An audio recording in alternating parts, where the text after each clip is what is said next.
نحمده ونصلي ونسلم على رسوله الكريم اما بعد فاعوذ بالله من الشیطان الرجیم بسم اللہ الرحمن الرحیم۔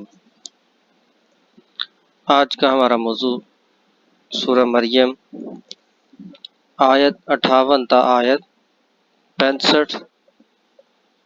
رکوع 4 کا بقیہ حصہ ہے۔ پہلے مرحلے میں آیات کا لفظی و بامحاورہ ترجمہ کیا جائے گا، جبکہ دوسرے مرحلے میں آیات کی تشریح بیان کی جائے گی۔ آغاز کرتے ہیں۔ بسم اللہ الرحمن الرحیم، شروع اللہ کے نام سے جو بڑا مہربان نہایت رحم والا ہے۔ اولئک الذین، یہی وہ لوگ ہیں، اولئک یہی، الذین وہ لوگ، انعم اللہ جن پر اللہ نے انعام کیا، علیہم ان میں سے، من النبیین نبیوں میں سے، انبیاء علیہم السلام میں سے، من ذریتی آدم آدم علیہ السلام کی اولاد میں سے، وممن حملنا اور ان میں سے جو سوار ہوئے، مع نوح نوح علیہ السلام کے ساتھ، ومن ذریتی ابراہیم اور ابراہیم علیہ السلام کی ذریت یعنی اولاد میں سے، و اسرائیل اور اسرائیل کی اولاد میں سے۔ اسرائیل حضرت یعقوب علیہ السلام کا لقب ہے، تو ان کی اولاد سے۔ وممن ہدینا اور ان میں سے جنہیں ہم نے ہدایت عطا کی، وجتبینا اور جنہیں ہم نے پسند کیا۔ اذا تتلی جب تلاوت کی جاتی ہیں، جب پڑھی جاتی ہیں، علیہم ان کے سامنے، آیات الرحمن رحمان کی آیتیں یا رحمان کی نشانیاں، خروا سجدن تو وہ جھک جاتے ہیں، گر جاتے ہیں، سجدن سجدے میں، وبکیا اور روتے ہیں، یعنی کہ روتے ہوئے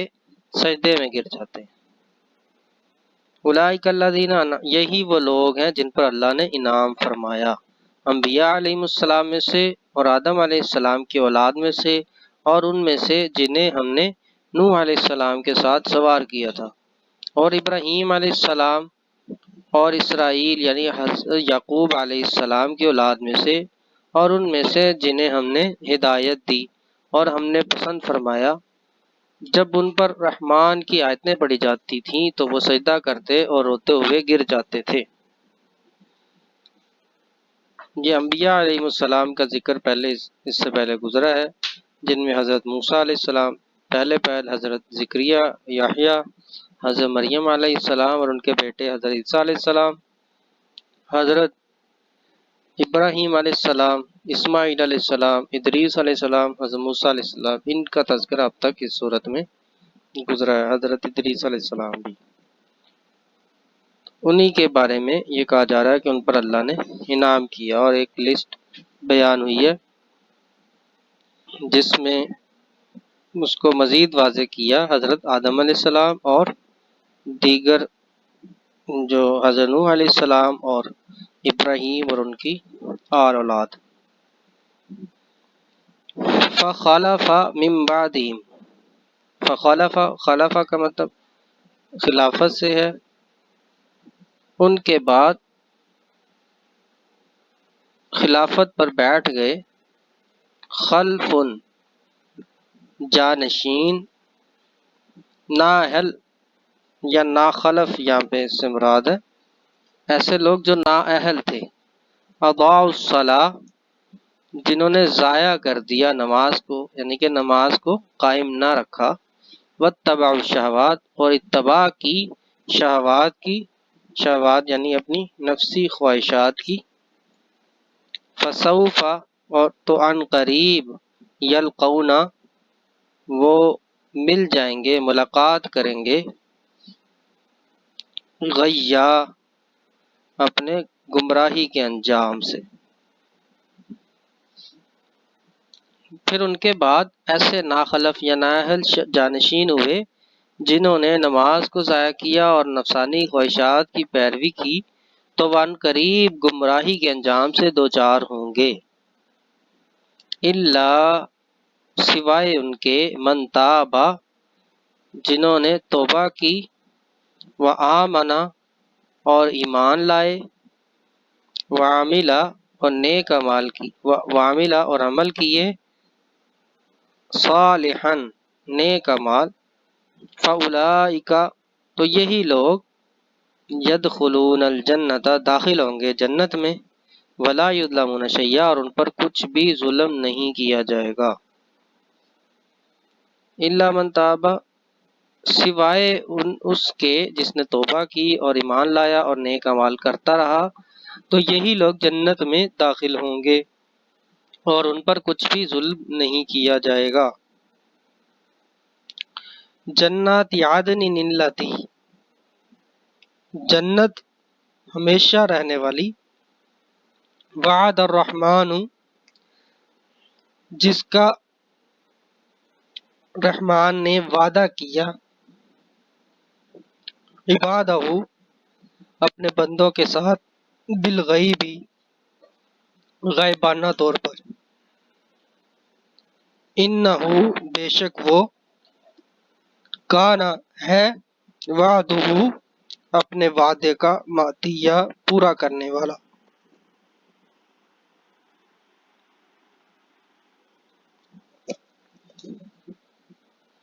جنات عدن التی ہمیشہ رہنے والے دائمی باغات، جنت کا مطلب باغ ہوتا ہے، جنات باغات، عدن التی عدن ہمیشہ رہنے والے دائمی باغات، ہمیشہ رہنے والے دائمی باغات میں رہیں گے جن کا رحمان نے اپنے بندوں سے غائبانہ وعدہ فرمایا ہے، بے شک اس کا وعدہ پورا ہونے والا ہے۔ لا یسمعون وہ نہیں سنیں گے، فیہا اس سے مراد جنت میں، لغون کوئی بری بات، بیکار یا لغو بات، الا سلاما مگر سلام، یعنی وہ اس میں کوئی بیکار بات نہیں سنیں گے، صرف سلام سنیں گے۔ وَلَهُمْ رِزْقُهُمْ اور اس میں رزقہم ان کا رزق، ان کے لیے رزق ہے، فیہا اس میں، بکرتن وعشیہ بکرتن صبح، وعشیہ عشاء سے شام، وہ اس میں کوئی بیکار بات نہیں سنیں گے، صرف سلام سنیں گے، اور اس میں ان کے لیے ان کا رزق صبح و شام ہوگا۔ تلک الجنت التی یہی وہ جنت ہے، التی جس کے نورثو وارث، من عبادنا وارث بنائیں گے جب ہوں گے، من عبادنا اپنے بندوں میں سے، من کانا جو ہوں گے، جو ہیں، تقیہ پرہیزگار۔ یہی وہ جنت ہے جس کا وارث ہم اپنے بندوں میں سے بنائیں گے اس کو جو پرہیزگار ہے۔ وما نتنزل اور نہیں اترتے فرشتے، الا مگر، بامر ربک آپ کے رب کے حکم کے بغیر، اور ہم فرشتے نہیں اترتے سوائے آپ کے رب کے حکم کے، یعنی ہم فرشتے آپ کے رب کے حکم کے بغیر نہیں اترتے۔ لہو ما بین ایدینا سب اسی کا ہے، ما بین ایدینا جو تمہارے ہاتھوں کے درمیان، یعنی کہ ہمارے آگے ہے۔ ایدینا ہاتھ سے مراد ہے، ید کی جمع یدن،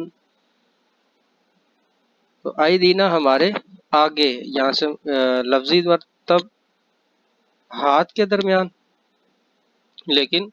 با ماورا ہمارے آگے، وما خلفنا اور جو ہمارے پیچھے ہے، وما بین ذالک اور جو ان دونوں کے درمیان،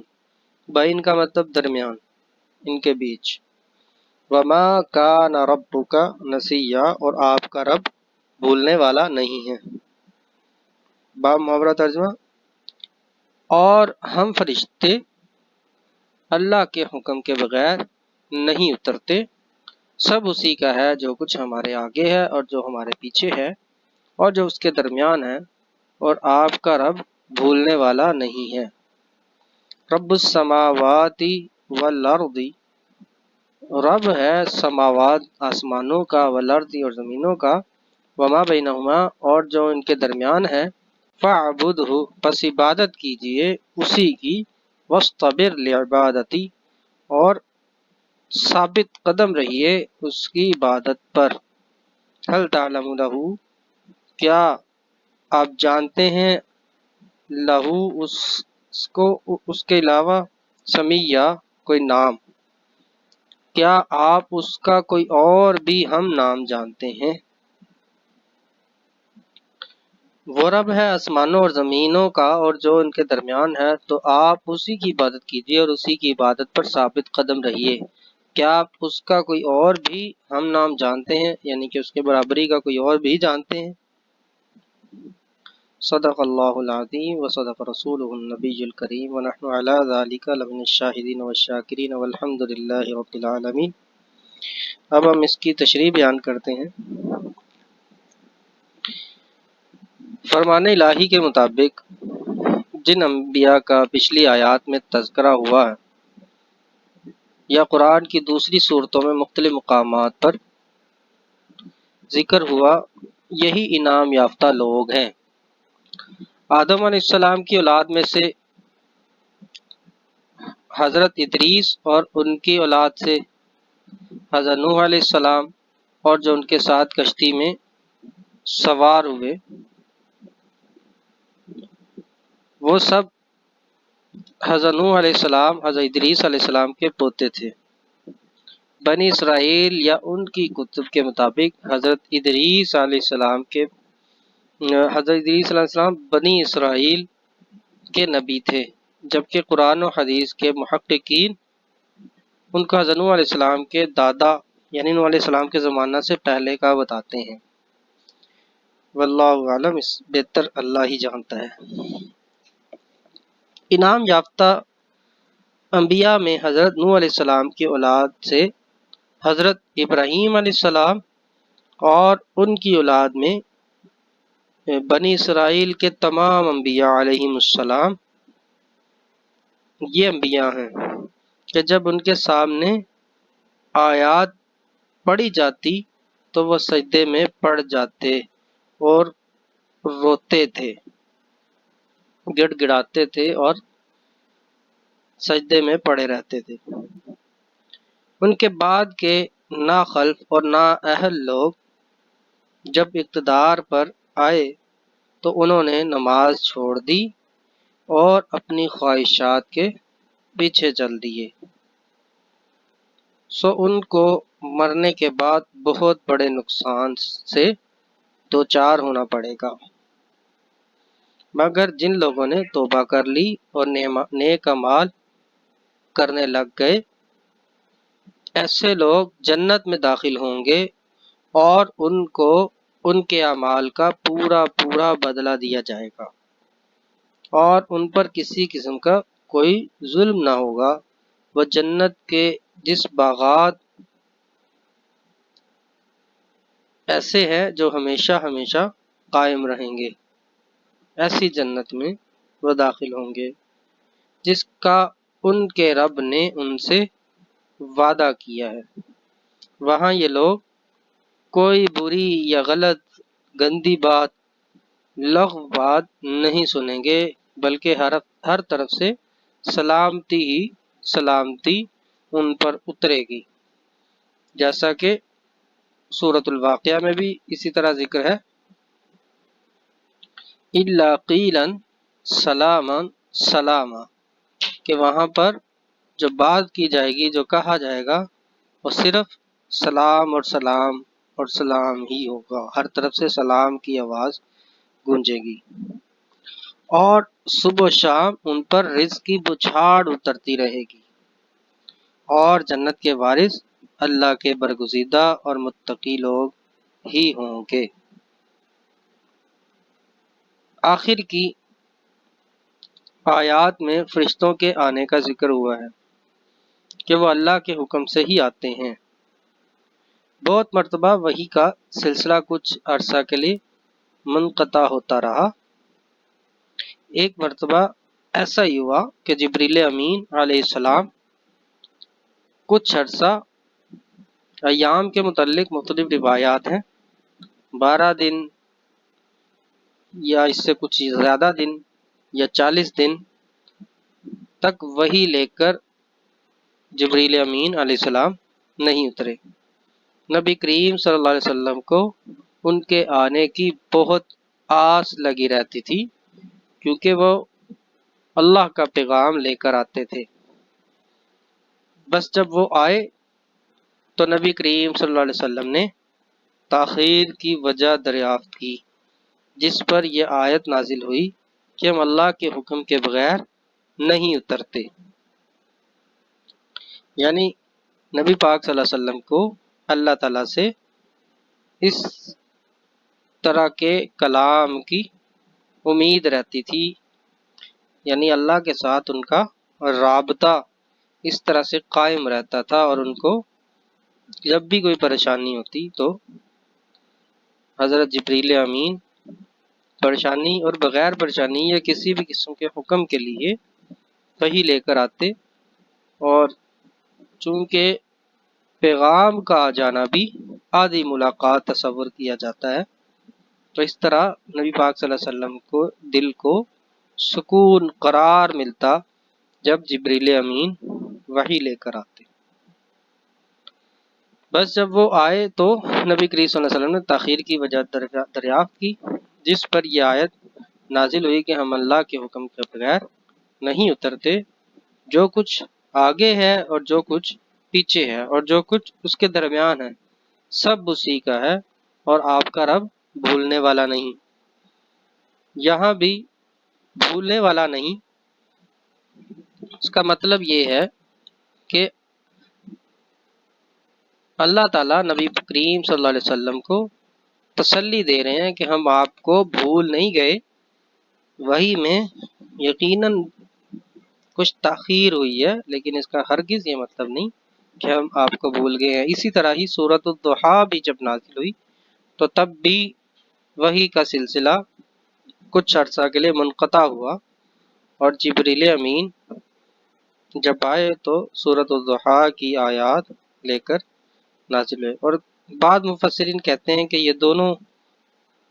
آیات یعنی سورۃ الضحیٰ اور یہ والی آیات ایک ہی واقعے کی دو کڑیاں ہیں، ایک ہی دفعہ میں یہ آیتیں بھی اور سورۃ الضحیٰ بھی نازل ہوئی تھی۔ بہرحال اس کے درمیان اختلاف یہ ہے، وہ آسمانوں اور زمینوں اور جو ان کے درمیان ہے کا رب ہے، بس اسی کی عبادت پر ثابت قدم رہیے۔ کیا آپ کو اس کا کوئی اور بھی ہم نام جانتے ہیں؟ کیا آپ کے علم میں کوئی اس کا ہم نام ہے، یعنی اللہ کے برابر بھی کوئی ہے؟ جیسا کہ سورہ اخلاص میں ہے کہ اس کے برابر کا کوئی نہیں، اس کا ہمسر کوئی نہیں، اس جیسا کوئی نہیں۔ سورہ اخلاص پوری توحید اور اللہ کی وحدانیت کو بیان کرتی ہے۔ اس کے آخری الفاظ میں یہ بیان ہوا کہ اللہ کے برابری کا کوئی بھی نہیں۔ یہ تھا آج کا ہمارا سبق۔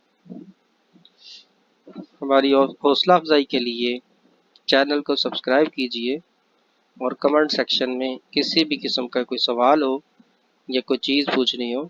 تو ضرور دریافت کیجیے، آپ کو انشاءاللہ مناسب اس کا جواب دیا جائے گا۔